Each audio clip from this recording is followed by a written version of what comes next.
नमस्कार साथियों, स्वागत है आपका हमारे यूट्यूब चैनल में। और हम देख रहे हैं हिंदी नेटसेट अध्ययन।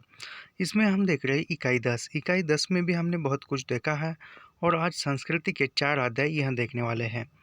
हमने जो है वो इस संस्कृति के 4 अध्याय में से भोलाराम का जीव और जामुन का पेड़, यह लाइन टू लाइन पंक्ति दर पंक्ति देखा है। इसलिए यहाँ पर मैं संक्षिप्त रूप में वह नहीं पढ़ाऊँगा। वह पहले से ही लाइन टू लाइन पंक्ति दर पंक्ति इसी चैनल पर उपलब्ध है। तो संस्कृति के 4 अध्याय इससे परीक्षा में पूछे जा सकते हैं कथन। तो इस दृष्टिकोण से हम यह पढ़ाएंगे आपको। इसके पात्र एवं जो भी महत्वपूर्ण बिंदु हो वो। संस्कृत के 4 अध्याय यह रामधारी सिंह दिनकर का है और इसका प्रकाशन 1956 है। और साहित्य अकादमी पुरस्कार इसको 1959 में मिला है। एक बात याद रखिए, फिर से सुनिए। संस्कृति के 4 अध्याय रामधारी सिंह दिनकर का है। इसका प्रकाशन 1956 में हुआ और इस पर साहित्य अकादमी पुरस्कार जो है 1959 में मिला है, याद रखिए। उक्त पुस्तक में दिनकर ने इस पुस्तक में दिनकर ने भारतीय संस्कृति के उन पड़ावों का जिक्र किया है जिन्होंने भारतीय संस्कृति के रूप निर्धारण में महत्वपूर्ण भूमिका निभाई। वे ऐसे 4 सोपान मानते हैं। यानी भारतीय संस्कृति के जो पड़ाव है, 4 पड़ाव, वह उन 4 पड़ावों में से है आर्य आगमन, जैन बौद्ध आंदोलन, इस्लाम का आगमन और यूरोप का आगमन। यह बात याद रखिए कि कौन से 4 पड़ाव माने हैं दिनकर ने। आर्य का आगमन, जैन बौद्ध का आंदोलन, इस्लाम का आगमन और यूरोप का आगमन। यह बात याद रखिए।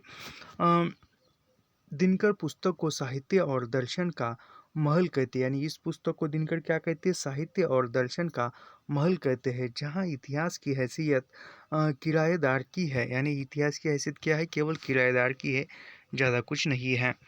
यह विचारोत्तर पुस्तक भारत के संपूर्ण इतिहास को 4 खंडों में बांट कर भारतीय संस्कृति को समझाने का सार्थक प्रयास, यानी 4 भागों में बांटा है दिनकर ने। कौन से वो 4 भाग है? वही ये आर्य आगमन, जैन बौद्ध आंदोलन, इस्लाम का आगमन और यूरोप का आगमन। यह जो है 4 भागों में बांटा है। भारतीय जनता की रचना और हिंदू संस्कृति का आविर्भाव 3 प्रकरण है। यानी भारतीय संस्कृति का आविर्भाव यह कितने हैं? यह भारतीय जनता की रचना और हिंदू संस्कृति का आविर्भाव, यह 3 प्रकरण है। उन 3 प्रकरणों के नाम है प्राचीन हिंदुत्व से विद्रोह, 7 प्रकरण है इसमें। हिंदू संस्कृति और इस्लाम 12 प्रकरण है। भारतीय संस्कृति और यूरोप, यह 17 प्रकरण है। यह पुस्तक भारत के तत्कालीन राष्ट्रपति डॉक्टर राजेंद्र प्रसाद को समर्पित है। यानी यह संस्कृति के 4 अध्याय, यह किताब किसको समर्पित है? जो राजेंद्र प्रसाद, यह स्वतंत्र भारत के पहले राष्ट्रपति थे, इनको समर्पित है। यह तत्कालीन प्रधानमंत्री पंडित जवाहरलाल नेहरू ने इसकी भूमिका लिखी है। यानी संस्कृति के 4 अध्याय किताब की जो भूमिका थी, वह भूमिका जो स्वतंत्र भारत के पहले पंत प्रधान थे पंडित जवाहरलाल नेहरू, इन्होंने इसकी भूमिका लिखी। और यह पुस्तक संस्कृति के 4 अध्याय पहले राष्ट्रपति डॉक्टर राजेंद्र प्रसाद को समर्पित है, याद रखिए। अभी इसके हम महत्वपूर्ण कथन देखेंगे। प्रथम अध्याय में क्या है? इस अध्याय में दिनकर ने आर्य आगमन के बाद विकसित आर्य वैदिक संस्कृति के प्रमुख उपकरणों का आख्यान किया गया है। दिनकर के अनुसार ईसाई तथा मुसलमानों को छोड़कर इस देश में कम से कम 11 जातियों के आगमन का प्रमाण मिलता है। यानी हिंदू और ईसाई और मुसलमानों को छोड़कर अन्य 11 जातियों का आगमन हुआ है, ऐसा वे कहते हैं।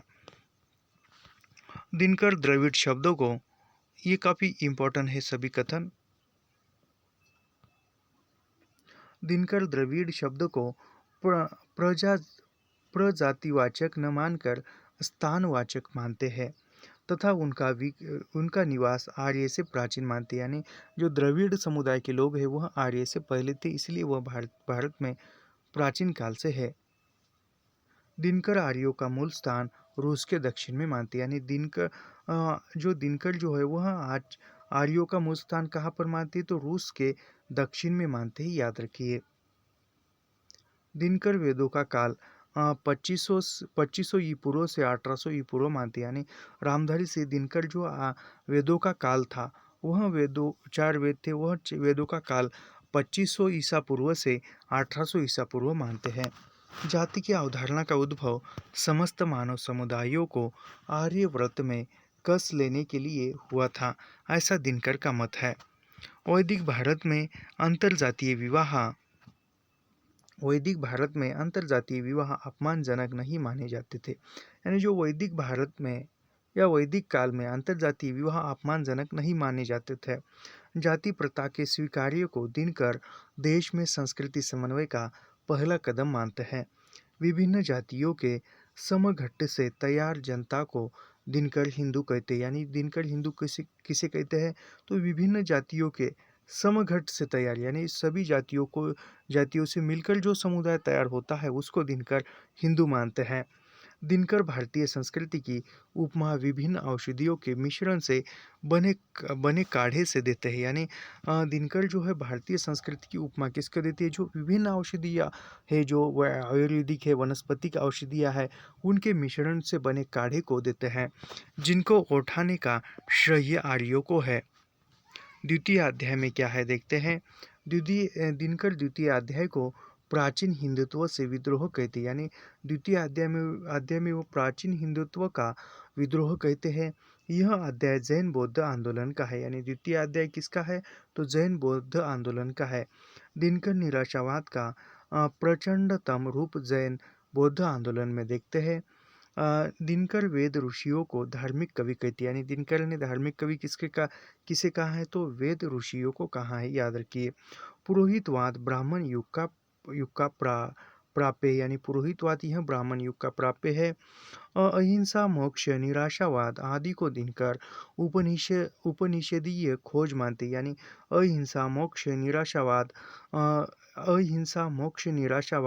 इनको दिनकर उपनिषदीय खोज मानते। यानी ऐसा प्रश्न पूछा जा सकता है कि दिनकर की उपनिषदीय खोज क्या है, तो इसमें अहिंसा मोक्ष निराशावाद है, याद रखिए। अगला प्रश्न, अहिंसा और तप जैन धर्म की दो बड़ी विशिष्टताएं हैं। यानी अहिंसा और तप यह जैन धर्म की विशिष्टताएं है, याद रखिए। अनेकतावाद यानी अनेकवादों का उत्पन्न। दिनकर बौद्ध धर्म की हिंदुत्व का ही संशोधन रूप मानते हैं। यानी बौद्ध धर्म जो है वह हिंदू धर्म का ही संशोधित रूप है, ऐसा दिनकर मानता है। प्रबोध चंद्रोदय नाटक में बौद्ध जैन धर्म के पतित रूप का चित्रण है। यानी चंद्रोदय नाटक में भी बौद्ध जैन धर्मों का पतित या पुराना रूप देखने को मिलता है। दिनकर भारतीय संस्कृति को बहुत बड़े स्तर पर प्रभावित करने का तीसरा अध्याय इस्लाम के उदय का मानते हैं। इस्लाम का अर्थ, अभी इस्लाम का अर्थ क्या पर दिनकर ने क्या बताया है, तो शांति में प्रवेश करना। यानी इस्लाम का अर्थ क्या होता है, तो इस्लाम का अर्थ यह है कि शांति में प्रवेश करना। शांति यानी किसी का नाम नहीं है यहाँ पर। प्रवर्तक यानी वो इस्लाम के जो प्रवर्तक है वह मोहम्मद साहब एक सौदागर थे। यानी दिनकर ने इस्लाम धर्म को या इस्लाम धर्म के प्रवर्तक किसको माने, तो मोहम्मद साहब को माने, और ये एक सौदागर थे। 662 में हिजरत करने से इस्लाम का उदय माना जाता है। यानी 622 में मोहम्मद साहब ने इसमें हिजरत की, और तब से जो है इस्लाम धर्म का उदय माना जाता है। मोहम्मद साहब के मक्के से मदीने के पलायन को हिजरत कहा जाता है। यानी हिजरत शब्द का अर्थ क्या है, तो मोहम्मद साहब के मक्के से मदीना, यानी मोहम्मद साहब मक्के से लेकर मदीना जो गए उसको हिजरत कहा जाता है, याद रखिए। दिनकर सूफी धर्म का उद्भव बीज गजाली उमर खयाम अब्दुल आरा आदि को मानते। यानी दिनकर ने सूफी धर्म का उद्भव कहाँ से माना है, तो गजाली उद्भव बीज गजाली उमर खयाम अब्दुल आरा आदि को मानते हैं। अगला कथन है यहाँ पर, दिनकर सूफी मत पर भारतीय संस्कारों का प्रभाव मानते हैं। यानी दिनकर जो है सूफी मत पर भारतीय संस्कारों का प्रभाव मानते हैं तथा उनके अनुसार सौंदर्य से प्रेम और प्रेम से मुक्ति सूफी सिद्धांतों का निचोड़ है। ये काफ़ी इंपॉर्टेंट कथन है, याद रखिए। दिनकर सूफी मत पर भारतीय संस्कारों का प्रभाव मानते हैं तथा उनके अनुसार, यानी दिनकर के अनुसार सौंदर्य से प्रेम और प्रेम से मुक्ति सूफी सिद्धांतों का निचोड़ है, याद रखिए। अगला है भारत में इस्लामी शासन का प्रमुख कारण देश में केंद्रीय सत्ता का अभाव था। यानी भारत में इस्लाम धर्म की स्थापना कैसे हुई? तो भारत में जो थे देश में केंद्रीय सत्ता का अभाव था इसलिए हुई, ऐसा दिनकर का मत है।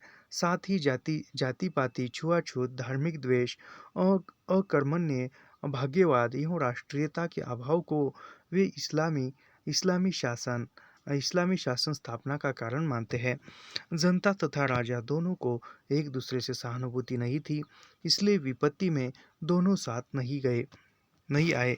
दिनकर मूर्ति पूजा के प्रति हिंदुओं की अनुरक्ति तथा मुसलमानों की घृणा को दोनों के अलगाव का कारण मानते हैं। वे सूफियों को दोनों मजहब के बीच दूरी कम करने वाला तत्व मानते हैं। वह सूफियों को दोनों मजहबों के बीच में यानी इस्लाम और हिंदुओं के बीच में दूरी उत्पन्न करने का तत्व मानते हैं। उन्होंने अमीर खुसरो को राष्ट्रवादी मुसलमानों का अग्रणी महापुरुष कहा है। यानी दिनकर ने राष्ट्रवादी मुसलमानों का अग्रणी पुरुष किसको कहा? तो अमीर खुसरो को कहा, याद रखिए। उन्होंने अमीर खुसरो को राष्ट्रवादी मुसलमानों का अग्रणी महापुरुष कहा। वे खुसरो को हिंदी तथा उर्दू का पिता कहते हैं। यानी दिनकर जो है खुसरो को हिंदी और उर्दू का पिता कहते हैं। दिनकर हिंदू मुसलमान एकता के 3 बड़े नेता कबीर, अकबर तथा गांधी को मानते हैं। यानी हिंदू मुस्लिम एकता स्थापित करने वाले बहुत से लोग हुए, यानी उसमें से जो सबसे प्रथम थे वह दिनकर मानते हैं। सबसे प्रथम कबीर को मानते हैं, फिर अकबर को और फिर गांधी को मानते हैं, यानी गांधी जी को। दिनकर कबीर को सूफी कहते हैं। यानी दिनकर ने कबीर को सूफी कहा है, याद रखिए यह। दिनकर कबीर को सूफी कहते हैं। कबीर पर वेदांत और हठ योग का पूरा प्रभाव था। कबीर शास्त्रों की भाषा संस्कृत की अपेक्षा लोक भाषा को महत्व देते थे। इसी कारण दिनकर इसकी प्रशंसा करते हैं। यानी दिनकर ने कबीर की प्रशंसा क्यों की है? क्योंकि उन्होंने वेदांत और हट्ट योग का प्रभाव था उन पर। कबीर शास्त्रों की भाषा संस्कृत की भाषा, यानी कबीर की जो भाषा थी वह शास्त्रों की भाषा न थी, संस्कृत की भाषा न थी, वह केवल लोक भाषा को महत्व देते थे, लोक भाषा में लिखी हुई थी। इसी कारण दिनकर ने उनकी प्रशंसा की है। वे तुलसी को उत्तर भारत की जनता की दृष्टि में सर्वविश्वसनीय कवि कहते हैं। यानी जो ये भी इम्पोर्टेंट कथन है, याद रखिए। वे तुलसी को यानी दिनकर जो है तुलसीदास को उत्तर भारत की जनता की दृष्टि में सर्वविश्वसनीय कवि कहते हैं। ऐसा प्रश्न पूछा जा सकता है कि दिनकर ने उत्तर भारत की जनता की विश्वसनीय कवि किसे कहा है? तो तुलसीदास को कहा, ये याद रखिए। वे भूषण के काव्य को शुद्ध हिंदू राष्ट्रीयता का काव्य कहते हैं। यानी रामधारी सिंह दिनकर ने शुद्ध हिंदू राष्ट्रीयता का काव्य किसके काव्य को कहा है? तो भूषण के काव्य को कहा है, याद रखिए। वे मुसलमान हिंदी कवियों में रहीम, रसखान तथा ताज की मुक्त कंठ से प्रशंसा करते हैं। यानी मुसलमान कवियों में किन किन की प्रशंसा करते हैं दिनकर? तो रहीम और रसखान तथा ताज, ये 3 कवियों की वह प्रशंसा करते हैं। कंठ से यानी आवाज़ से, स्वर से ये करते हैं। दिनकर के अनुसार इस्लाम के आगमन से उत्तर भारत की राजनीतिक एकता मजबूत हुई तथा धर्म की नई चेतना उत्पन्न हुई, किंतु भारतीय दर्शन तथा विचारधारा पर इस्लाम का कोई गंभीर प्रभाव नहीं पड़ा। दिनकर भक्ति को प्रावैदिक तत्व मानते, यानी दिनकर ने भक्ति को क्या माना है? तो प्रावैदिक तत्व माना है, याद रखिए। उन्होंने भक्ति आंदोलन का मूल ग्रंथ भागवत को न मानकर अलवारों के पद संकलन प्रबंधय को मानते। यानी दिनकर ने भक्ति आंदोलन या भक्ति आंदोलन का जो मूल ग्रंथ है वह दिनकर ने किसको माना है? तो प्रबंधय को माना है, याद रखिए। प्रबंधय को मानते हैं, याद रखिए। वैष्णव भक्ति में राम उपासना के प्रवर्तक रामानंद को मानते हैं। यानी वैष्णव भक्ति में जो राम भक्त कवि आते हैं तो राम भक्ति के जो प्रवर्तक है वह रामानंद को मानते हैं, याद रखिए। अकबर में अल्लो उपनिषद लिखवाया था। यानी अकबर ने कौन सा उपनिषद लिखवाया था? तो अल्लो उपनिषद लिखवाया था, याद रखिए। इसके बाद देखते हैं दिनकर ने अमृत और हलाहल के 2 संघर्षों का जिक्र किया है। प्रथम अखबार के और शेख अहमद सर हिंदी का तथा दूसरा गांधी और गोडसे का। यानी दिनकर ने अमृत और हलाहल के दो संघर्षों का जिक्र किया है, यानी जो अमृत और हलाल के दो संघर्षों का जिक्र दिनकर ने किया है। उसमें से जो एक है वह अकबर और शेख अहमद सर हिंद का और दूसरा गांधी और गोडसे, इन दोनों का। दिनकर के शाहजहाँ के व्यक्तित्व को फटा हुआ कहा, यानी दिनकर ने शाहजहाँ के व्यक्तित्व को फटा हुआ कहा है, जिसका एक भाग दारा शिकोह कोह है तो दूसरा औरंगजेब। दिनकर ने दारा शिकोह को पराजित पीयूष कहा है। दिनकर ने गुरु गोविंद सिंह को परशुराम का अवतार कहा, यानी दिनकर ने किसको परशुराम का अवतार कहा है, तो गुरु गोविंद सिंह को कहा है, याद रखिए। परीक्षा में ये काफ़ी उलझन उत्पन्न हो जाएगी। दिनकर ने इस्लाम शासन में बाद में आई उदारता का कारण ईरान प्रभाव माना, यानी दिनकर ने जो इस्लाम शासन में जो परिवर्तन आई उदारता आई, तो उसका कारण ईरानी प्रभाव माना है। दिनकर गाथा सप्तशती को सांसारिक काव्य का प्राचीनतम नमूना मानते हैं। यह पूछा गया है, शायद ऐसा लग रहा है मुझे कि यह पूछा गया है। दिनकर गाथा सप्तशती को सांसारिक काव्य का प्राचीनतम नमूना मानते हैं। नायिका भेद नायिका भेद ने नायिका भेद केशव ने 360, देव ने 384 और रसलिन ने 1352 बताए हैं। ऐसा मत दिनकर का है। रीतिकालीन ऐहिक काव्य तथा प्रेम की पीड़ा के कवियों पर दिनकर इस्लामी भावुकता का प्रभाव मानते हैं, यानी जो रीतिकाल के जो ऐतिहासिक कवियों में रीतिकाल में जो ऐतिहासिक काव्य लिखे हुए उसमें तथा प्रेम पीड़ा का काव्य लिखा है, तो वह उस पर इस्लामी भावुकता का प्रभाव मानते हैं। प्रेम की स्वतंत्र रूप से अभ्यर्थना सर्वप्रथम कबीर ने की, यानी सर्वप्रथम प्रेम की अभ्यर्थना किसने की है, तो कबीरदास ने की है, याद रखिए। मृत्यु कामना का उद्भव कबीर में हुआ, मृत्यु कामना का उद्भव भी कबीर में हुआ। दिनकर इसे सूफी तत्व कहते हैं। अकबर के शासनकाल में फारसी राजभाषा बनी, यह भी पूछा गया है, याद रखिए। यह बहुत बार पूछा गया है, सेट में भी और नेट में भी। तेलंगाना सेट में भी पूछा है, महाराष्ट्र सेट में भी पूछा है और नेट में भी पूछा है। अकबर के शासनकाल में फारसी राजभाषा बनी थी, यानी अकबर के शासनकाल में कौन सी राजभाषा थी, तो फारसी थी, याद रखिए। फारसी को दिनकर हिंदी की मौसेरी बहन कहते हैं, यानी फारसी भाषा को दिनकर जो है वह फारसी भाषा को हिंदी की मौसेरी बहन कहते हैं। दिनकर के अनुसार खड़ी बोली को साहित्य की भाषा मुसलमानों ने बनाई, यानी दिनकर का मत यह है कि खड़ी बोली को साहित्यिक भाषा किसने बनाया, तो मुसलमानों ने बनाया, याद रखिए। दिनकर कहते हैं, अगला है, दिनकर कहते हैं कि उर्दू का जन्म दक्षिण भारत में हुआ, यानी दिनकर का मत है, दिनकर के अनुसार उर्दू का जन्म या उर्दू भाषा का उद्भव कहाँ पर हुआ, तो दक्षिण भारत में हुआ, याद रखिए। और दिनकर के अनुसार बहमनी साम्राज्य के सांप्रदायिक उद्भावनापूर्ण वातावरण में कवियों ने फारसी द्वंद्व में आगरा दिल्ली की स्थानीय बोली में कविता की।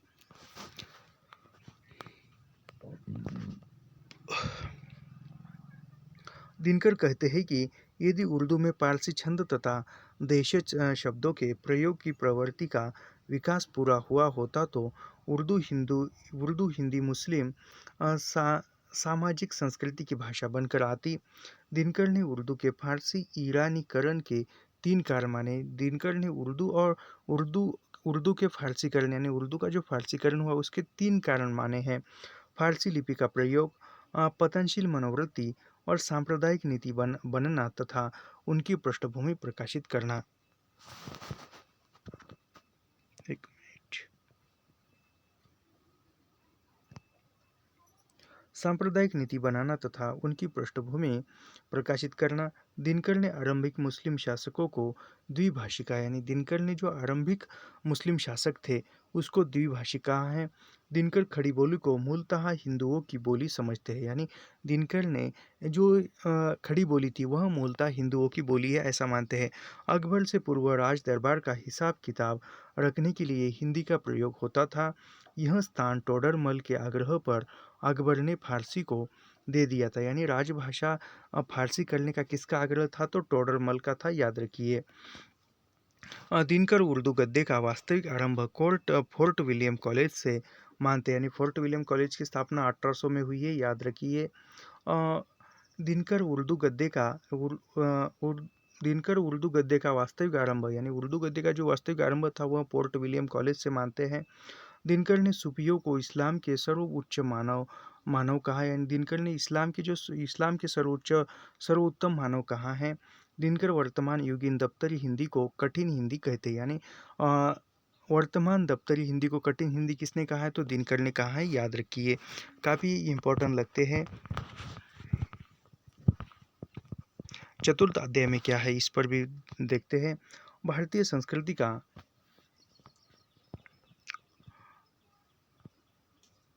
भारतीय संस्कृति का चौथा सोपान दिनकर के अनुसार भारत में यूरोप का आगमन है, यानी इसका खंड क्या है? तो भारत में यूरोपियों का आगमन है।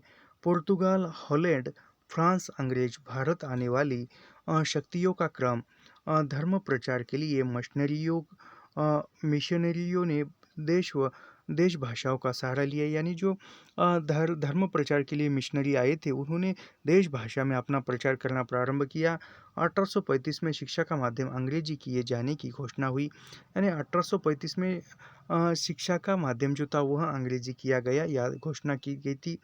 अंग्रेजी माध्यम करने का कारण था कि वे ऐसी स्थिति बनाना चाहते थे जिनमें भारतीयों का तन भारतीय हो पर मन अंग्रेजी हो।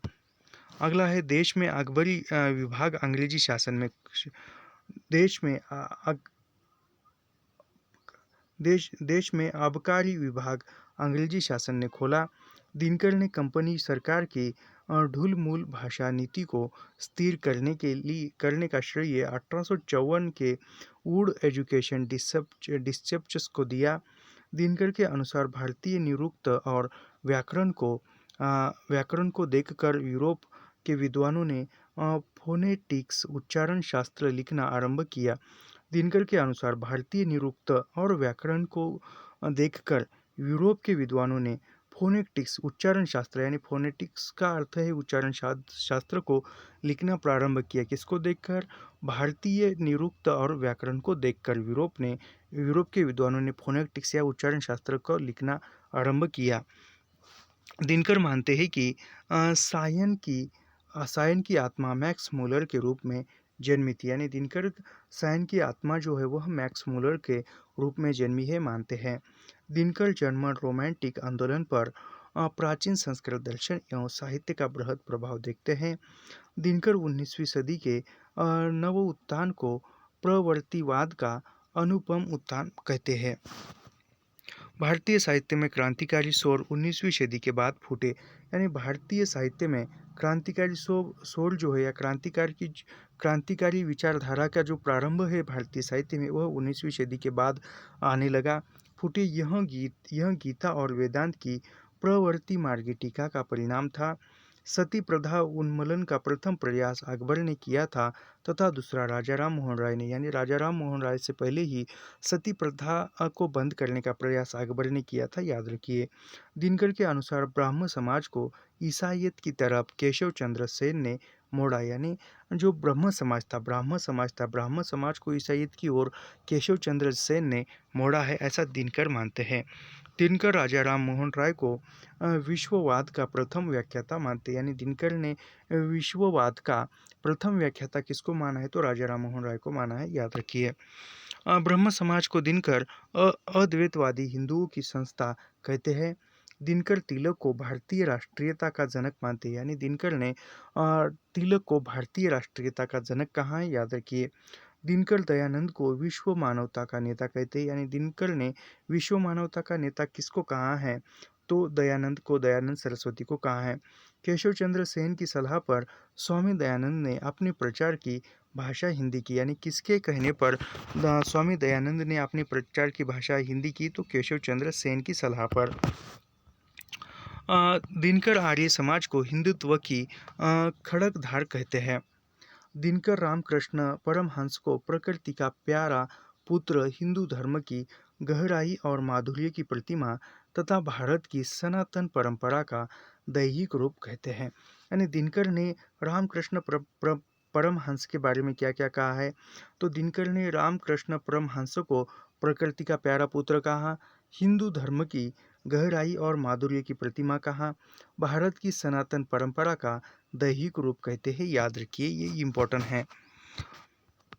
दिनकर रामकृष्ण परमहंस को धर्म का जीता जागता रूप कहते हैं, यानी कि दिनकर ने किसको अ, ऐसे पूछा जा सकता है कि निम्नलिखित में से दिनकर के कौन कौन से कथन है, तो याद रखिए ये काफ़ी इंपॉर्टेंट है। दिनकर रामकृष्ण परमहंस को धर्म का जीता जागता रूप कहते हैं।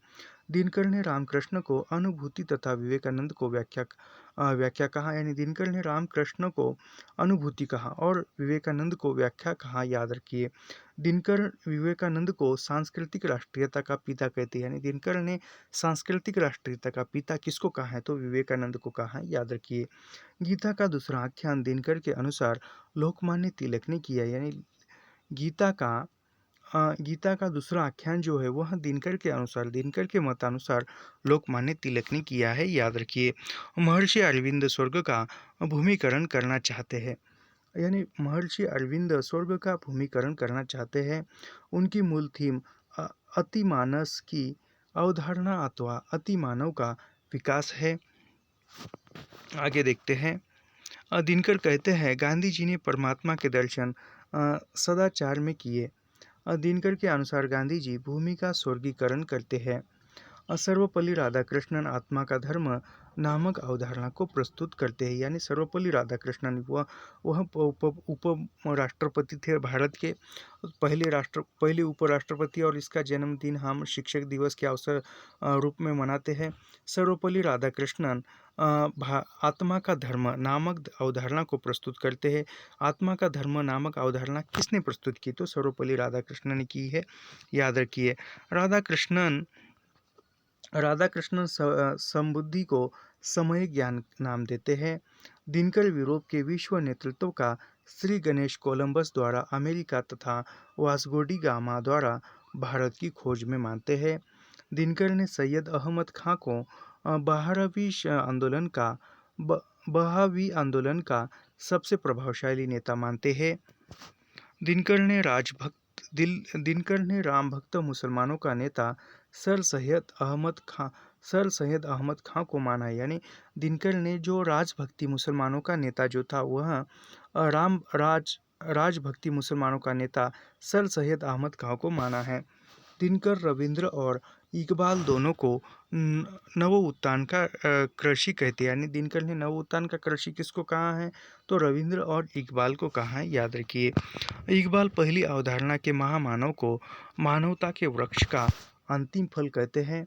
दिनकर इकबाल के महामानव को निश्चय के सुपरमैन का अरबी अनुवाद कहते हैं, याद रखिए। हिंदू मुस्लिम एकता का सर्वश्रेष्ठ प्रदर्शन 1857 के स्वाधीनता संग्राम के बाद दूसरी बार 1920 के असहयोग आंदोलन में हुआ।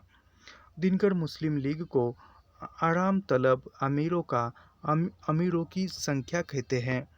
गांधी, नेहरू और मौलाना अबुल कलाम आज़ाद को दिनकर ने तत्कालीन राजनीति की बृहत्तरी कहा, यानी तत्कालीन राजनीति की बृहत्तरी में किन किन का नाम लिया है दिनकर ने, तो गांधी जी, पंडित नेहरू, मौलाना अबुल कलाम आज़ाद को दिनकर ने तत्कालीन राजनीति की बृहत्तरी में रखा है। शाहजहां ने औरंगजेब का दूसरा नाम नवरंग बिहारी रखा है, यानी नवरंग बिहारी यह किसका दूसरा नाम है, तो औरंगजेब का है, और यह नाम किसने रखा था, तो शाहजहां ने रखा था, याद रखिए। तो यहाँ पर अगली जो रचना है वह एक साहित्य की डायरी। यह हमने लाइन टू लाइन, पंक्ति दर पंक्ति इसी चैनल पर देखी है, लगभग हमने यह 5-6 वीडियो में देखी है, तो इसके पूरे वीडियो रूप में है, और यहाँ पर हम इसके थोड़ा सा ही कुछ पढ़ेंगे। एक साहित्य की डायरी केवल उस स्तंभ का नाम था जिसके अंतर्गत समय पर मुक्तिबोध को अनेक प्रश्नों पर विचार करने की छूट न केवल संपादन की ओर से बल्कि स्वयं अपनी ओर से भी होती थी। वसुधा के पहले नागपुर के नया खून साप्ताहिक में वह एक साहित्य की डायरी स्तंभ के अंतर्गत कभी अर्ध साहित्यिक और कभी गैर साहित्यिक विषयों पर छोटी छोटी टिप्पणियाँ लिखा करते थे, जो एक अलग संकलन के रूप में प्रकाश के लिए प्रस्तावित है। हम केवल इसके यही देखेंगे एक साहित्य के डायरी के जो ये है उपशीर्षक। न न तो सामयिक टिप्पणियों को साहित्य मानते थे और न साहित्य को सामयिक टिप्पणी। मुक्तिबोध की डायरी उस सत्य की खोज है जिसके आलोक में कवि अपने अनुभव को सार्वभौमिक अर्थ देता है। ये इम्पोर्टेंट है। मुक्तिबोध की डायरी उस सत्य की खोज है जिसके आलोक में कवि अपने अनुभव को सार्वभौमिक अर्थ दे देता है।